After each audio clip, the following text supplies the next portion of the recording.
सीधे अपने विषय पर आते हैं। आज का जो हमारा विषय है, आज का हमारा विषय रहने वाला है आपका कौन सा? वर्णमाला। वर्णमाला किसे कहते हैं, क्या होती है वर्णमाला, इनके बारे में जानेंगे, समझेंगे और आज वर्णमाला के भाग 1 यानी कि स्वर को आप पूरा का पूरा जानेंगे। ठीक है, किसी का कोई प्रश्न हो, कोई समस्या हो, कोई सुझाव हो, कोई शिकायत हो, आप टिप्पणी सूची में लिख सकते हैं। मैं विवेक सिंह आपको आश्वस्त करता हूं कि आपकी हर एक समस्या का पूरे तर्क, पूरे प्रमाण के साथ जो है उसका समाधान किया जाएगा। बिल्कुल प्रियंका जी, आभार है, स्वागत है। देखा जी, जो लोग हिंदी में टाइप कर रहे हैं उनको बहुत बहुत शुभकामनाएं रहेंगी और बाकी लोगों से ये अपील करूंगा कि हिंदी में लिखना सीखिए, यकीन मानिए बेहतर लगेगा आपको। प्रदीप जी स्वागत है।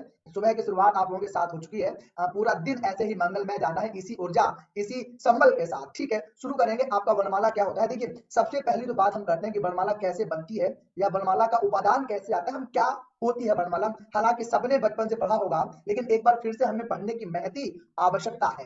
तो बात करेंगे, श्वेता जी हिंदी में टाइप करना आपसे और चेतन सर से ही सीखा है। बिल्कुल वास्तविकता है, हिंदी हमारी माँ है, अंग्रेजी नौकरानी है, उर्दू हमारी मौसी है, ये डॉक्टर फादर कामिल गुलके कहते हैं। वास्तविकता है, हिंदी में लिखना सीखिए, हमें अच्छा लगता है, आपको भी अच्छा लगेगा और आपके फोन को भी अच्छा लगता है। ठीक है, सुप्रिया जी स्वागत है, बहुत बहुत स्वागत है, बहुत बहुत स्वागत है। बात शुरू करते हैं वर्णमाला की क्या होती है, कि वर्णमाला किसे कहते हैं। तो वर्णमाला पढ़ने से पहले हम आपको एक स्तर, एक सोपान दिखाना चाहेंगे कि भाषा की सबसे छोटी इकाई जो होती है, भाषा की सबसे छोटी इकाई ध्वनि होती है। उसके बाद भाषा की सबसे छोटी लिखित इकाई आपकी वर्ण होती है। उसके बाद भाषा की सबसे छोटी सार्थक लिखित इकाई आपकी शब्द होती है। उसके बाद भाषा की सबसे छोटी सार्थक लिखित इकाई जो होती है आपकी शब्द हो गई। भाषा की पूर्ण सार्थक लिखित इकाई आपकी वाक्य होती है। और अगर आपसे कभी प्रश्न पूछ दे, अगर अगर आपसे कभी प्रश्न पूछ दे कि व्याकरण की सबसे छोटी इकाई क्या होती है, ये प्रश्न एक अच्छी परीक्षाओं में पूछा गया है आपके, कि व्याकरण की, मैं स्पष्ट कर दूंगा आपको कि व्याकरण की सबसे छोटी इकाई क्या होती है। तो ये जानकारी आपको होनी चाहिए कि व्याकरण की सबसे छोटी इकाई जो होती है, व्याकरण की सबसे छोटी इकाई आपकी पद होती है। ये प्रश्न आपसे अच्छी परीक्षाओं में पूछा गया है। हालांकि पद के बारे में आगे चर्चा करेंगे, तो ये भी आपको याद में रखना है, ये भी आपको ध्यान रखना है। और यहां से आपका एक प्रश्न आने की पूरी संभावना होती है कि भाषा की सबसे छोटी मौखिक इकाई ध्वनि हो गई, भाषा की सबसे छोटी लिखित इकाई वर्ण हो गई, भाषा की सबसे छोटी सार्थक लिखित इकाई आपकी शब्द होती है, भाषा की पूर्ण सार्थक लिखित इकाई आपकी वाक्य होती है। ये आपके जो है कुछ मुख्य बिंदु होते हैं आपके वर्णमाला को जानने से पहले। राघवेंद्र भदौरिया जी स्वागत है आपका, गोविंद जी स्वागत है और लकी जी बहुत बहुत स्वागत है आपका। आगे बात करते हैं कि वर्ण किसे कहते हैं। तो ध्यान दीजिएगा, हिंदी भाषा की वह लघुत्तम ध्वनि, हिंदी भाषा की वह लघुत्तम ध्वनि जिसको विभाजित नहीं कर सकते हैं, उसे हम वर्ण कहते हैं, उसे हम वर्ण कहते हैं। और इन्हीं वर्ण को ही हम अक्षर भी कहते हैं, ये भी आप ध्यान रखेंगे, इन्हें ही हम क्या कहते हैं, इन्हें ही हम अक्षर भी कहते हैं। वर्णमाला क्या होती है? वर्णों के सुव्यवस्थित एवं क्रमबद्ध समूह को हम वर्णमाला कहते हैं। एक प्रश्न ये भी पूछा गया है कि हिंदी वर्णमाला में वर्ण कितने होते हैं। तो 44 होते हैं। देवनागरी लिपि में वर्ण कितने होते हैं? 52 होते हैं। और एक प्रश्न आपसे और पूछा गया है कि बाल पोथी में वर्णों की संख्या कितनी होती है। तो ध्यान दीजिएगा, बाल पोथी में वर्णों की संख्या 49 होती है। अब कई लोग पूछेंगे सर ये बाल पोथी क्या होती है, तो मैं बता दूं आपको ये बाल पोथी क्या होती है। बाल पोथी आपके जीवन की पहली किताब होती है। मुझे तो याद है, ठीक है सर, मैं मंदिर चली गई थी, 5 मिनट, कोई बात नहीं, सीमा जी स्वागत है, बिल्कुल भी लेट नहीं हुए हैं। पहली पहली स्लाइड आपके सामने है। हाँ, तो हमारे जीवन की पहली पुस्तक होती है बाल पोथी, प्लास्टिक की किताब में आती है। आपने अगर घर में कोई छोटा बच्चा होगा तो आप भी देखे होंगे, प्लास्टिक के पेज की जो कटती नहीं है, जलती नहीं है, आपकी भीगती नहीं है ना, उसमें आपके आ से लेके जा तक होते हैं, उसमें ए से लेके 100 तक गिनती होती है, उसमें ए से लेकर जेड तक आपकी अंग्रेजी के अक्षर होते हैं, ए से 100 तक गिनतियां होती हैं। हाँ, जिसका कभी क्षर विनाश ना हो उसे अक्षर कहते हैं। बिल्कुल, बहुत बढ़िया राजेंद्र जी। तो वो होती है बाल पोथी। बाल पोथी में वर्णों की संख्या आपकी 49 होती है, ये ध्यान रखिएगा, कभी भी आपसे परीक्षा में कोई भी पूछ सकता है। ठीक है, स्पष्ट है, बहुत बढ़िया। अलका जी स्वागत है आपका, नीलम जी स्वागत है आपका। उसके बाद हम बात करेंगे कि वर्णों की गणना आपकी दो आधार पर की जाती है, उच्चारण के आधार पर और दूसरा आपका लेखन के आधार पर। परंतु उच्चारण के आधार पर वर्णों की गणना अधिक उपयुक्त मानी जाती है। अगर आपसे कह दे कि हम लेखन, हाँ, बाल पोथी में 49 होते हैं, आनंद जी बिल्कुल सही है। चंद्रेश जी का स्वागत करेंगे, अर्चना जी स्वागत है आपका, सीमा जी बिल्कुल। वर्णों की गणना हम दो आधार पर करते हैं, एक पहला होता है आपका उच्चारण यानी कि हम बोलने के आधार पर, और दूसरा होता है आपका लेखन यानी कि लिखने के आधार पर। तो उच्चारण के आधार पर जो वर्णों की संख्या होती है, उच्चारण के आधार पर जो वर्णों की संख्या होती है, स्वर आपके 10 होते हैं, और लेखन के आधार पर स्वर आपके 13 होते हैं। व्यंजन उच्चारण के आधार पर आपके 35 होते हैं। अब जबकि लेखन के आधार पर भी आपके 35 होते हैं, लेकिन संयुक्त व्यंजन आपके और बढ़ जाते हैं 4 प्रकार के। सर आपकी मैथन की क्लास बहुत सुपर थी, सीमा जी आभार रहेगा। उसको कक्षा को अच्छा आप लोग बनाते हैं, हम तो एक साधन एक निमित्त मात्र होते हैं, सारा का सारा श्रेय आपका होता है। तो सबसे ज्यादा प्रमाणिक की बात किसकी होती है, तो उच्चारण के आधार को सबसे प्रमाणिक माना जाता है। जब भी आपसे प्रमाण की बात होती है तो हम उच्चारण को प्रमाणिक आधार मानते हैं। हमारे जितने भी व्याकरण हुए, हमारे जितने भी व्याकरण हुए, हमारे जितने भी विद्वान हुए, जितने भी भाषाविद हुए, वो उच्चारण को बहुत बेहतर मानते हैं। हाँ, डीप जानकारी जरूरी है राघवेंद्र जी। देखिए, आपकी परीक्षा में आना ना आना ये मैटर नहीं है, बस आपको जानकारी होना ये बड़ी बात है। जीवन के किसी भी मोड़ पर, उम्र के किसी भी पड़ाव पर जब हिंदी से आपका आमना सामना होगा तो ठक से आवाज आएगी कि हाँ, हमने हिंदी पढ़ी है, हम ऐसा चाहते हैं। उसके बाद बात करते हैं वर्गों स्वरों का वर्गीकरण कैसे करते हैं। तो यानी कि जो वर्णों का वर्गीकरण है, आपके स्वर होते हैं, पहला होता है स्वर और दूसरा होता है व्यंजन। तो आज की जो हमारी कक्षा है वो पूरे के पूरे स्वर पर निर्भर करेगी कि स्वर किसे कहते हैं, स्वर क्या होते हैं। प्रज्ञा जी कोई बात नहीं, कोई बात नहीं। हाँ, ये स्वर क्या होते हैं तो मैं बता दूं आपको कि ध्वनि का स्वतंत्र रूप से उच्चरित ध्वनियां, स्वतंत्र रूप से, स्वतंत्र मैं लिख दे रहा हूं, स्वतंत्र रूप से उच्चरित ध्वनियां, स्वतंत्र रूप से उच्चरित ध्वनियां, स्वतंत्र रूप से उच्चरित ध्वनि आपकी क्या कहलाती हैं, आपकी स्वर कहलाती हैं। व्यंजन क्या होते हैं, ऐसी ध्वनियां, व्यंजन आपकी होती है ऐसी ध्वनि, ऐसी ध्वनि जो, ऐसी ध्वनि जो स्वर की सहायता से बोली जाए, ऐसी ध्वनि जो स्वर की सहायता से उच्चरित की जाए, जो स्वर की सहायता से उच्चरित की जाए, वे आपकी क्या कहलाती हैं, वे आपकी व्यंजन कहलाती हैं। हालांकि इसको हम अगली कक्षा में पढ़ेंगे। आज का जो हमारा विषय है वो आपका स्वर है। इनकी संख्या कितनी होती है, इनकी संख्या आपकी 11 होती है, व्यंजन आपके 33 होते हैं। हालांकि आज सिर्फ और सिर्फ इन 11 वर्णों पर चर्चा होगी, यानी कि ऐसी ध्वनियां जिनका उच्चारण स्वतंत्र रूप से करते हैं वे आपके स्वर कहलाते हैं। संस्कृत में आपका एक सूत्र भी होता है कि स्वयं राजन्ते है, संस्कृत के आपके पाणिनि लिखते हैं कि स्वयं राजन्ते है, स्वयं राजन्ते है इति स्वरः, स्वयं राजन्ते है इति स्वरः, यानी कि जो स्वयं में विराजमान होती हैं, जो स्वयं में, जो स्वयं में आपके स्वतंत्र होती हैं, वे आपके स्वर कहलाते हैं। बहुत बढ़िया राघवेंद्र जी, बहुत बढ़िया। हाँ ठीक है, ठीक है। चंचल सिंह जी आभार रहेगा, स्वागत है। स्वतंत्र रूप से उच्चरित ध्वनियां आपकी स्वर कहलाती हैं। स्वरों की संख्या आपकी 11 होती है। अब बात आती है मात्राओं की। जब आपसे मात्रा के प्रकार पूछ ले तो मात्रा के प्रकार आपके केवल 2 होते हैं। एक होती है आपकी छोटी मात्रा, एक होती है आपकी लघु मात्रा और एक होती है आपकी बड़ी मात्रा यानी कि गुरु मात्रा। लेकिन जब मात्राओं की संख्या की बात आती है तो मात्राओं की संख्या आपकी 10 होती है। मात्राओं के प्रकार अगर कहा जाए, मात्राओं के प्रकार आपके 2 होते हैं, मात्राओं की संख्या आपकी कितनी हो जाएगी, 10 हो जाएगी। ये दोनों आपके अलग अलग प्रश्न हैं, दोनों आपके अलग अलग प्रश्न हैं, ये ध्यान रखेंगे। अब हम आपको गिना देंगे कि किसकी मात्रा होती है, किसकी मात्रा नहीं होती है। छोटे आ की आपकी कोई मात्रा नहीं होती, ये ध्यान दीजिएगा। जो छोटा आ है ना, इसकी आपकी कोई मात्रा नहीं होती।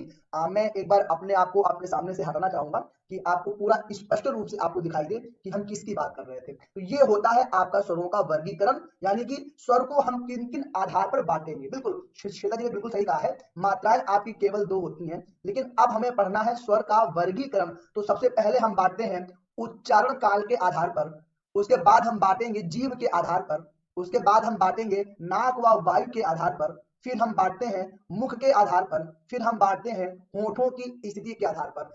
ये आपके स्वर होते हैं और सारे के सारे स्वर जो होते हैं आपके स्वर मैं आपके सामने लिख दूं। ये हो गया आ, ये हो गया आपका ई, ये हो गया आपका उ, ये हो गया आपका री, ये हो गया आपका ए, ये हो गया आपका ओ।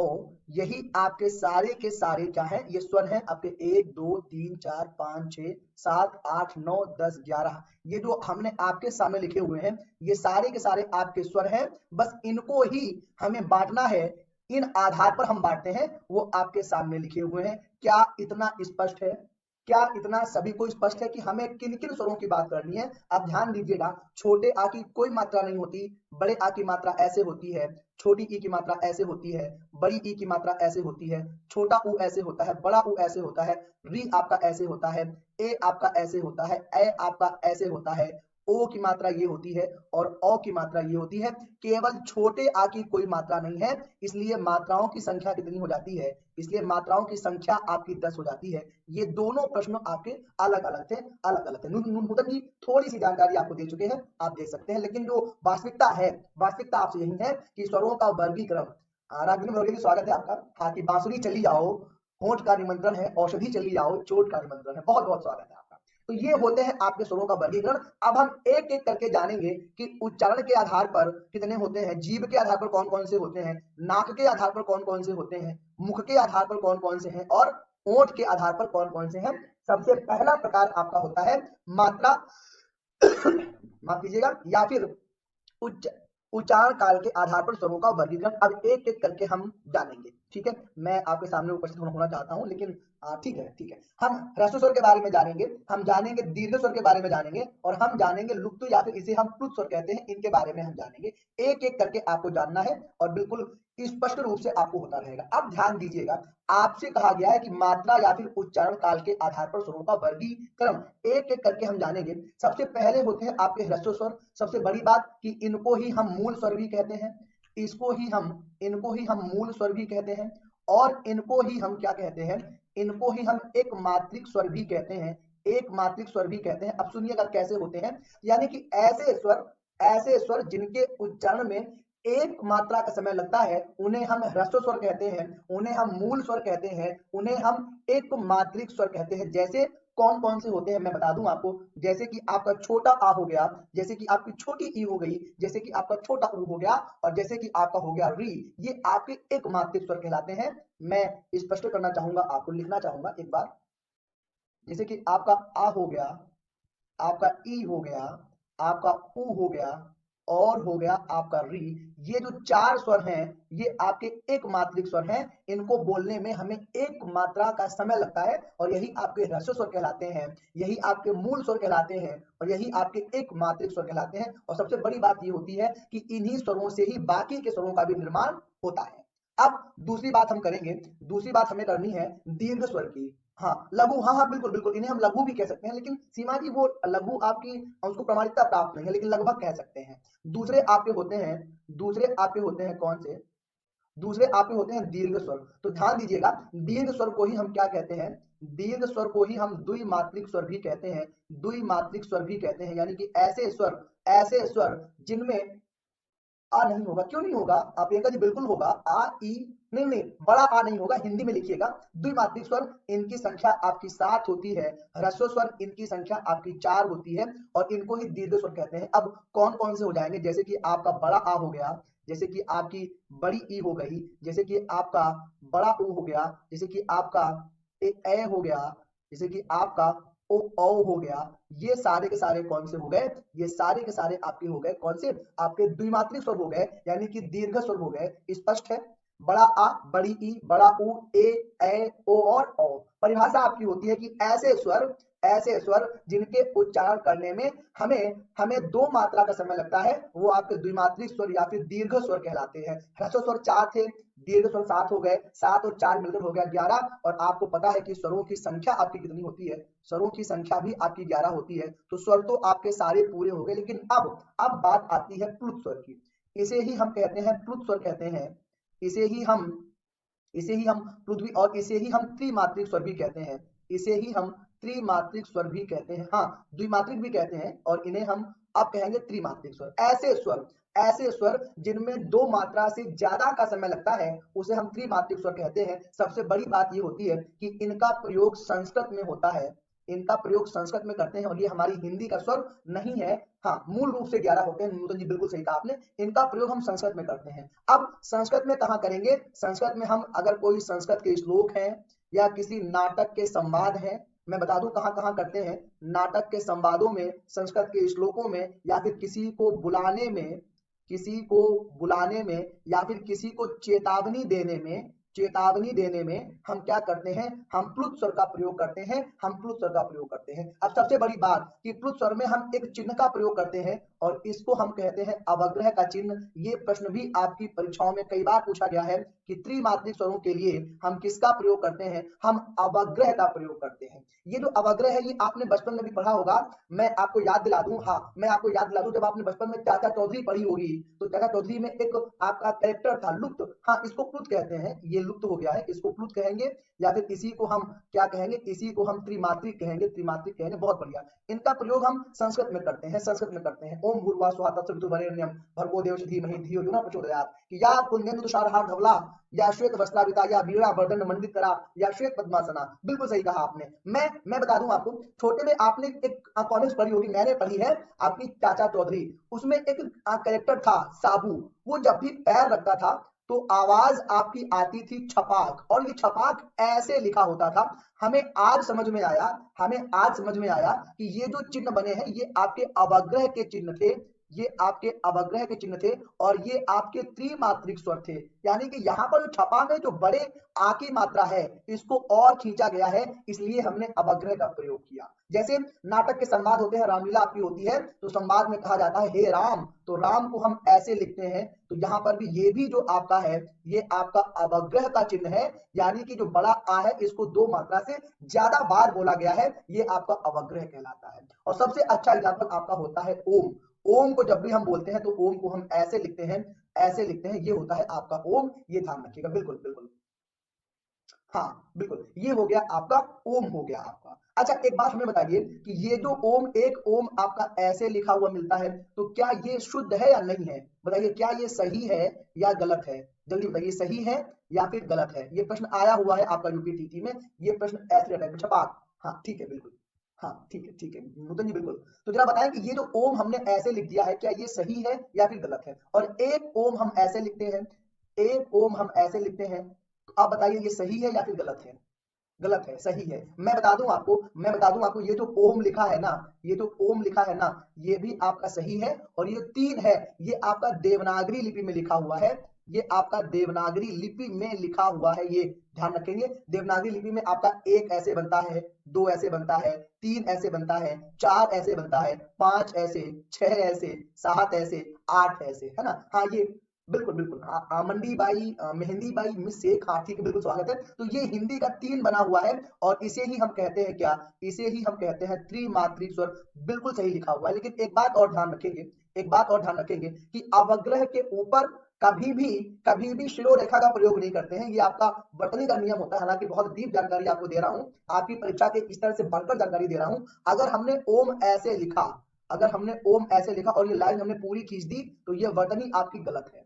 वर्तनी का नियम आपका कहता है, वर्तनी का नियम आपका कहता है कि शिरोरेखा, अवग्रह के ऊपर कभी भी शिरोरेखा का प्रयोग नहीं करते हैं। यानी कि ओम आपका ऐसे सही माना जाएगा, ये वाला ओम ये सही है और ये गलत था, ये आगे से ध्यान रखेंगे। ये बहुत महीन बातें हैं जो शायद आपने अभी तक नहीं सीखी हैं, यहाँ पर आप सीखेंगे, बिल्कुल ईमानदारी से सीखेंगे। बिल्कुल सही कहा, हाँ बहुत बढ़िया। अगर अगर हमने लाइन खींच दी तो फिर ये आपका डा हो गया, डा से डलिया बन जाएगा। बिल्कुल सही, बहुत बढ़िया। अवग्रह के ऊपर शिवम जी स्वागत है आपका, हाँ बिल्कुल स्वागत है, पूछे पूछे बिल्कुल पूछे। हाँ ये ध्यान रखेंगे, अवग्रह के ऊपर और विसर्ग के ऊपर कभी भी शिरोरेखा का प्रयोग नहीं करते हैं, ये बड़े लेवल की बात होती है। आगे बढ़ेंगे, अब बात करेंगे जीभ के प्रयोग के आधार पर। आपसे कहता है कि जीवा के आधार पर ये वाला ओम किस लिपि में लिखा गया? शुभम जी देवनागरी में लिखा गया है, देवनागरी में लिखा है। बस वो आपका वर्तनी का नियम था कि अवग्रह के ऊपर कभी शिरोरेखा का प्रयोग नहीं करते हैं। अब हम बात करेंगे जीभ के प्रयोग के आधार पर, जीवा के आधार पर। हाँ अग्र स्वर, मध्य स्वर, पश्च स्वर, बिल्कुल सही है शिवका जी। अग्र का मतलब ये होता है कि जीभ ऐसे स्वर जिनको बोलते समय हमारी जीभ का अगला भाग सक्रिय होता है उसे हम अग्र स्वर कहते हैं। और अग्र स्वर आपके होते हैं कौन से? अग्र स्वर आपके होते हैं ई और ए, ई और ए, ये आपके अग्र स्वर होते हैं। बिल्कुल सही जानकारी दी है, ई हो गया और आपका ए हो गया, ये आपके अग्र स्वर होते हैं। इनको बोलने में जीभ के अगले भाग का प्रभाव ज्यादा पड़ता है। ठीक है, हाँ ठीक है शिवा जी आभार रहेगा। मध्य स्वर होता है कि ऐसे स्वर जिनको बोलने में जीभ के मध्य भाग का प्रयोग अधिक होता है उसे हम मध्य स्वर कहते हैं। और ये होता है आपका मध्य, होता है आपका आ, मध्य स्वर होता है आपका आ। ठीक है, अब हम बात करेंगे, हाँ आ आपका मध्य स्वर है, बड़ा ऊ कौन सा स्वर है? वो आपके पश्च स्वर है श्वेता जी, आपके पश्च स्वर है। अब आपके जो भी बचे, मध्य आपका आ होता है। अब आपका जो भी बचा, जैसे कि आपका ऊ बचा, आपका एक ए बचा, है ना? नहीं नहीं, ए तो आपका आ गया है। आपका ऊ और ओ, ऊ और ओ और बड़ा आ, ये 1 2 3 4 5 6 7 8 9 10 री का प्रयोग नहीं करते हैं, री का प्रयोग नहीं करते हैं। हाँ, ये आपका मध्य हो गया और ये हो गए आपके कौन से, ये आपके पश्च स्वर हो गए। हाँ, पीडीएफ में बिल्कुल मिल जाएगा, बिल्कुल निश्चिंत रहें। अब ध्यान रखिएगा, अब ये स्वरों का वर्गीकरण है। अच्छा, री का प्रयोग हम केवल मूल तक मानते हैं, उसके बाद हम री का प्रयोग नहीं करते हैं, ये ध्यान रखिएगा। सर मिसिंग योर डायलॉग भैंसिया, हाँ हाँ ठीक है शिवम जी, बिल्कुल ठीक है। अभी जब कोई बीच में ज्यादा जल्दबाजी करेगा तो वहां पे बोला जाएगा ये लोकोक्ति है, डायलॉग नहीं है, ये लोकोक्ति है ये, ठीक है। 1 नंबर का प्रश्न यहाँ से आता है। बहुत बढ़िया श्वेता जी, बहुत बढ़िया, बहुत अच्छे, आभार है आपका। उ और आ ये आपके पश्च स्वर होते हैं। मध्य स्वर आपका आ होता है। ई और ए ये आपके अग्र स्वर होते हैं। जीभ के आधार पर इनका प्रयोग हम किसके आधार पर करते हैं? जीभ। कभी अगर आपसे पूछ ले कि रचना के आधार पर, अब ध्यान दीजिएगा, जीभ को ही हम रचना भी कहते हैं। ये भी किसी साक्षात्कार में पूछा गया था कि रचना के आधार पर स्वरों का वर्गीकरण कीजिए, तब भी आपका यही आएगा, जीभ के अग्र भाग से, जीभ के मध्य भाग से और जीभ के पश्च भाग से, ये ध्यान रखिएगा, ठीक है। शैलेंद्र जी स्वागत है आपका, स्वागत है, स्वागत है, ठीक है। आप बिल्कुल निश्चिंत रहें, अलग अलग किताबों में अलग अलग दिया हुआ है। मैं फिर कहता हूं कि 100 किताबें पढ़ने से बेहतर है कि एक किताब को 100 बार पढ़ा जाए। और बड़ी बात, कम पढ़ो लेकिन काम का पढ़ो। पूरी प्रामाणिकता है आपके पास, ये ल्यूसेंट हो गई, आदित्य हो गई, रश्मि हो गई, किरण हो गई, पूजा हो गई, ये सब गिनी किताबें हैं, इनमें बहुत गलतियां हैं। प्रामाणिक किताबें पढ़िए, ठीक है, ध्यान रखिएगा। सर प्लीज रिपीट कर दें। शालिनी जी क्या रिपीट करना है? शालिनी जी क्या रिपीट करना है? अग्र यानी कि जीभ के अग्र भाग से, मध्य यानी कि जीभ के मध्य भाग से, पश्चो यानी कि जीभ के पश्चो भाग से। बिल्कुल शालिनी जी स्वागत है आपका। सर हमारा फर्स्ट डे है, कितना सिलेबस निकल गया। बिल्कुल नहीं, आज तो हमने शुरुआत की है। हाँ, कामता प्रसाद गुरु हो गई, डॉक्टर राघव प्रकाश हो गई, आपकी डॉक्टर सरस्वती पांडे हो गई, वासुदेव नंदन त्रिपाठी हो गई, है ना? ये प्रमाणिक किताबें हैं। बड़ा ऊ का उच्चारण स्थान, अरे श्वेता जी, श्वेता जी हम करा देंगे आपको, अभी उच्चारण स्थान पर आने तो दीजिए, ठीक है। अब फिर वही बात कहेंगे कि भैंसिया खड़ी होने दो, हम दूह लेंगे पूरी, आने दीजिए, एक एक करके पढ़ रहे हैं। उच्चारण स्थान को हम पूरा अलग से पढ़ेंगे, आप निश्चिंत रहें, निश्चिंत रहें। अगला आपका होता है, वैसे बड़े ऊ का उच्चारण स्थान आपका ओष्ठ होता है, ठीक है। चलिए चलिए, ठीक है। अब आपकी बात होती है कि मुख के आधार पर, मुख के आधार पर स्वरों का वर्गीकरण कैसे करते हैं। तो सबसे पहला आपका होता है विव्रत, दूसरा होता है अर्ध विव्रत और तीसरा होता है आपका समृत और चौथा होता है आपका अर्ध समृत। हाँ, कोई भी एडवांस पेमेंट नहीं करेगा, सारा कराएंगे बिल्कुल ईमानदारी से, बस बड़े लगिए हमारे साथ में। एक बिल्कुल आगे बढ़ के खेलना है, बिल्कुल शीशे की तरह साफ, बिल्कुल क्रिस्टल क्लियर 24 कैरेट, ठीक है। कोई बात नहीं श्वेता जी, कोई बात नहीं, मेरी जिम्मेदारी है, हम करा के जाएंगे आपको, आज पूरे स्वर आपको करा के जाएंगे, पीडीएफ मिल जाएगा नोट्स में, बिल्कुल। अब विव्रत का जो शाब्दिक अर्थ होता है, विव्रत माने होता है खुला हुआ, विव्रत माने होता है खुला हुआ। अब यहाँ से आप सीखिएगा ऐसे स्वर जिसको बोलने में हमारा मुंह पूरा खुलता है। अब तो लॉकडाउन हट गया है, अब हम बाजार में जाते हैं तो जब खाते हैं पानी के बतासे, तब हम कहते हैं कि भैया थोड़ा सा और बड़ा नहीं है क्या, और बड़ा खिलाइए, पूरा मुंह खुलता है। तो विव्रत आपका होता है कौन सा, बड़ा आप चाहे बोल के देख लीजिए, बड़ा आ बोलने में आपका मुंह पूरा डब्बा की ओर खुलता है, डब्बे की तरह खुलता है, ये विव्रत कहलाता है। अब विव्रत का विलोम होता है आपका समृत, समृत माने होता है आपका सकरा, समृत माने होता है आपका सकरा, यानी कि ऐसे स्वर जिनको बोलते समय, ऐसे स्वर जिनको बोलते समय आपका मुंह बंद रहता है, बिल्कुल कम खुलता है, ना के बराबर खुलता है, वो आपके समृत स्वर कहलाते हैं।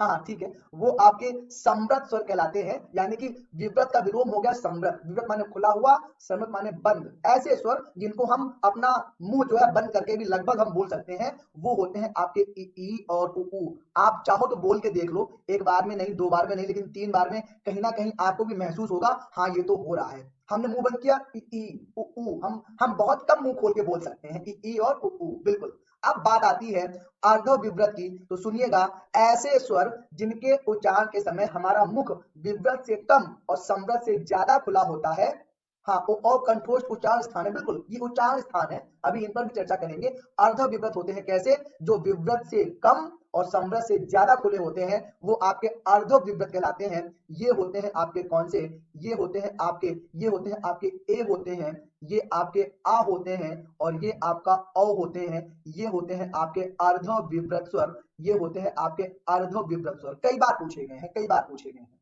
ठीक है। अब बात करेंगे अर्ध संवृत की, यानी कि ऐसे स्वर जो संवृत से ज्यादा और विव्रत से कम खुलते हैं, जिनका मुंह वो आपके अर्ध संवृत कहलाते हैं और इनकी संख्या आपकी दो होती है। एक तो आपका ए होता है और एक तो आपका ओ होता है। ये होते हैं आपके अर्ध संवृत स्वर, अर्ध संवृत स्वर। स्पष्ट है?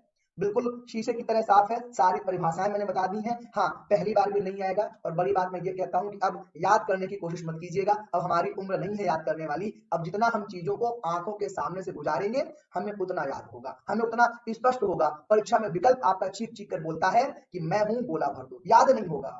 सुबह दोपहर शाम नाश्ते के साथ, खाने के साथ, डिनर के साथ इन चीजों को आंखों के सामने से गुजारिए। हाँ, प्रियंका जी कह रही है फिर से, शालिनी जी आपने बाद में ज्वाइन किया है, आपने कक्षा को लेट ज्वाइन किया है, इसलिए आपको चीजें समझ में नहीं आ रही हैं। एक बार से कक्षा को शुरुआत से देखिएगा, आपको स्पष्ट होगा। आप बिल्कुल निश्चित रहें, समय दीजिए, जो अपना नहीं होता है उसे समय दीजिए, चाहे वो पढ़ाई हो चाहे रिश्ते हो, आपका अपना हो जाएगा। ठीक है, बिल्कुल सुनिएगा। हाँ, विव्रत माने होता है खुला हुआ, यानी कि ऐसे स्वर जिनको बोलने में हमारा मुंह पूरा खुलता है, वो विव्रत कहलाते हैं। ठीक है। अनिता जी भी आ गई है, नेचर मैथ्स एंड साइंस। ठीक है, ठीक है। अविव्रत यानी कि आधा खुला हुआ, संवृत यानी कि बंद, यानी कि सकरा, असंवृत थोड़ा खुला हुआ। ये चार प्रकार के आपके होते हैं। सबसे ज्यादा आपकी परीक्षा में पूछा गया है कि कौन सा इसमें से विव्रत स्वर कौन सा है, ये कई बार पूछा गया है। ठीक है, नेहा जी स्वागत है आपका, बिल्कुल स्वागत है। ठीक है, सीमा जी, ठीक है, ठीक है। हाँ सर, पूरे दिन का टाइम टेबल, अरे अपुनीत जी या पुनीता जी, ये जो है आपको डैशबोर्ड में मिल जाएगा। इतनी कक्षाएं होती हैं, यूपीजीटी है, आपका सीटेट है, आपका बैंक है, आपका रेलवे है, आपका यूपीपीसीएस है, याद नहीं रहती, आप एक बार देख लीजिएगा। स्पष्ट हो गया? विव्रत, अर्धविव्रत, समृत और अर्धसमृत एक बार आंखों के सामने से गुजारिएगा, नोट्स में पढ़िएगा। कोई समस्या हो हमें डाउट सेशन में भेजिएगा। बिल्कुल धागा खोलना है हिंदी के, एकदम भयंकर वाली हिंदी आपको आनी चाहिए। ठीक है, ठीक है, ठीक है। आगे बढ़ेंगे। अब आपके आते हैं होंठ के आधार पर स्वरों का वर्गीकरण। आवृतमुखी, इन्हीं को हम कहते हैं वृत्ताकार, नहीं इसी को हम कहते हैं आवृत्ताकार। नाम सुनिएगा, आवृत्ताकार। और इन्हीं को हम कहेंगे आपका आवर्तुल कहते हैं, इसी को हम आवर्तुल भी कहेंगे। अगर इस नाम से प्रश्न पूछ लिया तो ये आपके लिए टफ हो जाता है। आप कहते हैं हमने तो केवल आवृत्ताकार पढ़ा है, वृत्तमुखी को इसी को हम वृत्ताकार कहते हैं, आप करके देखिएगा। और इन्हीं को हम वर्तुल कहते हैं, और इन्हीं को हम कहते हैं वर्तुल भी कहते हैं। इसी को हम वृत्ताकार कहेंगे और इन्हीं को हम कहेंगे वृत्तमुखी। आप ध्यान दीजिएगा, नाम पर सुनिएगा।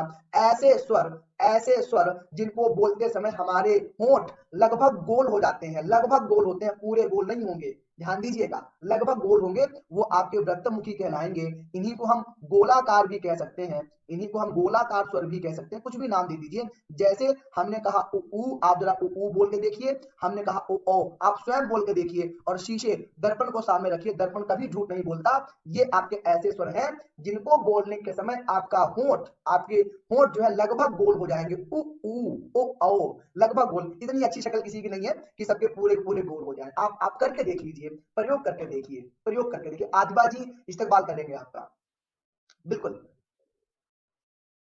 ठीक है, प्रज्ञा जी बहुत आभार रहेगा आपका, स्वागत है। तो ये हो गए आपके वृत्ताकार। अब बात करेंगे आवृत्ताकार, यानी कि जिनको बोलते समय आपके होंठ गोल नहीं होते हैं, वो आपके आवृत्ताकार, आवृतमुखी या फिर आवर्तुल कहलाते हैं। जैसे कि आपका आ हो गया, जैसे कि आपका आ हो गया, जैसे कि आपका ई हो गया, और जैसे कि आपका ए हो गया। ये आपके क्या कहलाएंगे? ये आपके आवृत्ताकार कहलाएंगे। ठीक है, स्पष्ट है? बिल्कुल स्पष्ट है, शीशे की तरह साफ इतना बताएं। मुझे पूरी उम्मीद है कि आपको पूरा स्पष्ट हो गया होगा। करके देखिए, आप करके देखिए। और कॉमन सेंस की बात थी, जब आपको वृत्ताकार स्वर याद हो गए तो इनको याद करने की आवश्यकता ही नहीं है, क्योंकि जो वृत्ताकार है उनको छोड़ के बाकी सारे के सारे आपके आवृत्ताकार हो जाएंगे। हम क्या करते हैं, हम दोनों चीजें याद करते हैं, हमें दोनों नहीं याद करने हैं। हमें हमें एक याद कीजिए, बाकी दूसरा अपने आप याद हो जाएगा। ये नियम है ना, कि जब एक आता है दूसरा छोड़ दो, वो अपने आप आ जाएगा, है ना। लेकिन बस बात वही है कि हमें अब हार्ड वर्क नहीं, हमें स्मार्ट वर्क करना है। ठीक है, ये ध्यान रखिएगा, ये ध्यान रखिएगा। 24 कर, बहुत बढ़िया। अब आगे बढ़ते हैं। आगे आपके आते हैं नाक व मुंह से वायु निकलने के आधार पर स्वरों का वर्गीकरण, यानी कि पहले आपके होते हैं निरनुनासिक और दूसरे आपके होते हैं अनुनासिक। अब सुनिएगा, सारे के सारे स्वर आपके कैसे होते हैं? समस्त स्वर आपके निरनुनासिक होते हैं। अब जरा हमें ये बता दीजिए, हमें कोई ये बता दे कि ऐसे कौन से स्वर हैं जिनको बोलने के लिए आपने आपने नाक का प्रयोग किया है। मैं एक बार फिर से लिख देता हूं, जल्दी हमें बताइएगा। आ हो गया, ई हो गया, ऊ हो गया, री हो गया, आपका ए हो गया, आपका ओ हो गया। इनमें से हमें बताएं क्या कोई ऐसा स्वर है कि जिसको आपने बोलने के लिए नाक का प्रयोग किया है? नाक का प्रयोग किया है, जरा हमें बताएं। हाँ जुगल बेरी, जंगल बेरी जी, कोई बात नहीं, स्वागत है। ओ नीलम जी, आपने नाक से बोला है इसको। नेहा जी, मैंने अंग नहीं लिखा है, अंग आपके स्वर नहीं होते हैं, ध्यान रखिएगा। ओ को आप नाक से बोल रहे हैं शालिनी जी, या फिर किसी ने कहा कि ओ, तो ध्यान दीजिएगा, जिसको लगता है कि ओ नाक से बोला है तो भाई वो सरकारी अस्पताल में जाए, 1 रुपए का पर्चा बनवाए, आंख नाक कान गला और दिखा के आए। भैया ये दोष है, ये एक वाक दोष है। हाँ, समस्त स्वर आपके निर्नुनासिक होते हैं। आ ई उ री ए ओ औ, कोई स्वर नाक से नहीं आया है। सारे के सारे कैसे होते हैं? सारे के सारे स्वर आपके कैसे होते हैं? निरनुनासिक होते हैं। अब बात करते हैं अनुनासिक की। अब सुनिएगा कि अनुस्वार का प्रयोग करके, अनुस्वार का हम प्रयोग करके स्वरों को, अनुस्वार का 10 रुपए का, अरे राघवेंद्र जी हमारे यहाँ तो 1 रुपए का है। अनुस्वार का प्रयोग करके, अनुस्वार, नाक बह रही होगी, ठीक है, अनुस्वार का प्रयोग करके हम स्वरों को अनुनासिक बना सकते हैं। अनुस्वार का प्रयोग करके स्वर अनुनासिक बन जाते हैं। अब देखिएगा कैसे स्वर अनुनासिक बन सकते हैं, स्वर अनुनासिक बन जाते हैं। कैसे हम बताएंगे। आपका कोई भी स्वर आपका अनुनासिक नहीं होता है। अब सुनिएगा, हमने लिखा यहाँ पर इमली, हमने लिखा यहाँ पर इमली, तो जरा देखिएगा यहाँ पर ये ई जो है, ये ई आपकी कैसी है? ये ई आपकी निरनुनासिक है। ये ई जो है ना आपकी, ये आपकी निरनुनासिक है ना।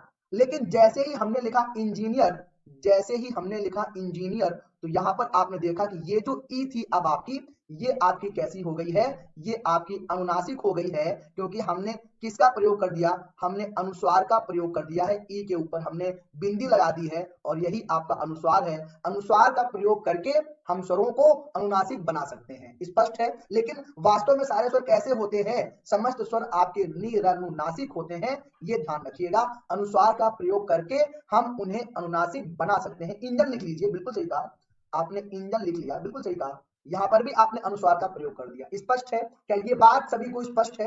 अब बात करते हैं अंग और आहा की। अंग और आहा क्या होते हैं? आयोगवाह क्या होते हैं? कि बिना किसी योग्यता के साथ रहने वाले वर्ण आयोगवाह कहलाते हैं। और आयोगवाह का सबसे पहले नाम आपने दिया था किसने? आचार्य किशोरी दास वाजपेयी। आचार्य किशोरी दास वाजपेयी ने, ये भी नाम याद रखिएगा, बड़े लेवल की बात है। आचार्य किशोरी दास वाजपेयी ने आयोगवाह नाम दिया था ऐसे वर्ण जो बिना किसी योग्यता के वर्णमाला में साथ रहते हैं, उन्हें हम आयोगवाह कहते हैं। हाँ, इंगित हो गया, इंग्लिश हो गया, बहुत बढ़िया, बहुत अच्छे। तो ये होता है आपका अनुस्वार, ये होता है आपका विसर्ग। जब अनुस्वार और विसर्ग को हम एक साथ मिला के लिख देते हैं तो वो आपके आयोगवाह कहलाते हैं। इनकी संख्या आपकी 2 होती है। पहला होता है आपका अनुस्वार और दूसरा होता है आपका विसर्ग, और ये कहलाएंगे क्या? ये कहलाएंगे आपके आयोगवाह कहलाएंगे। अनुस्वार और विसर्ग को एक साथ लिख देने से आपका आयोगवाह बन जाता है। आचार्य किशोरी दास वाजपेयी ने आयोगवाह शब्द दिया था। ये प्रश्न लेवल का प्रश्न है आपका, टीजीटी पीजीटी में पूछा गया है, लेकिन मेरा मानना है आपको भी जानकारी होनी चाहिए, आपकी नैतिक जिम्मेदारी है। स्पष्ट है? ठीक है। अब बात करते हैं संयुक्त स्वर कितने होते हैं। तो ये आपके 4 होते हैं। ए हो गया और ओ हो गया, ये आपके संयुक्त स्वर होते हैं। आ और ई के मिलने से, मैं फिर से लिख दूं कि आ और ई के मिलने से आपका ए बनता है। आ और ए के मिलने से आपका ए बनता है। आ और ऊ के मिलने से, आपका ओ बनता है। विसर्ग बता दीजिए नेहा जी, ये आपका विसर्ग रहा, विसर्ग यही तो होता है, ये विसर्ग रहा आपका आहा। आहा नहीं, आ हो गया। आ और ओ के मिलने से, आपका क्या बन जाएगा? आपका औ बन जाता है। अब ये आपके क्या कहलाए हैं? ये आपके संयुक्त स्वर कहलाते हैं। ये ध्यान रखिएगा। 4, इनकी संख्या 4 होती है। ए और ओ। नेहा जी, ये आपका विसर्ग है, संस्कृत में प्रयोग होता है, आहा कहते हैं। आहा नहीं, आहा बोला तो वो आपका एक्सक्लेमेटरी पहुंच जाएगा, विस्मयादि सूचक पहुंच जाएगा, आहा विसर्ग कहलाता है। ठीक है, चलिए, बहुत अच्छे। अब एक प्रश्न आपका और आता है, स्वरों का उच्चारण लेखन की दृष्टि से क्या बताना है सीमा जी क्या बताना है? अब एक और आपका होता है आगत स्वर, एक आपका और होता है आगत स्वर कहते हैं।